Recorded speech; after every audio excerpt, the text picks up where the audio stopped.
Hi అండి. Cotton చీరలు చూస్తున్నారనుకుంటున్నారా? సంబరం వచ్చేసింది కదండి. కాటన్ చీరలు పోయిన సంవత్సరానికి 2 చీరలు ఉంటాయి. 2 కొత్తవి తీసుకుంటాను ప్రతి సంవత్సరం అంతేను. ఈ 4 చీరలు మెయింటైన్ చేస్తుంటాను.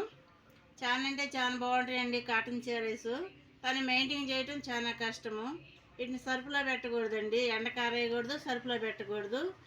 మనం నీళ్ళని ఆరేసుకోవాలి. శుభ్రంగా కొంచెం లైట్గా గంజి పెట్టుకోవాలి, ఆరేసుకుంటూ ఉండాలి. మళ్ళీ ఐరన్ చేసుకోవటము, లేదంటే మంచిగా మడత పెట్టుకొని మనం పిల్లో కింద పెట్టుకున్నా కూడా ఐరన్ చేసినట్టు ఉంటాయి. మెయింటైన్ చేసుకోవటం ఈ విధంగా నేనైతే మెయింటైన్ చేస్తాను. మీరే విధంగా చేస్తారు చూడండి. నేనైతే సరుపులో పెట్టను, ఎండకు ఆరేయను.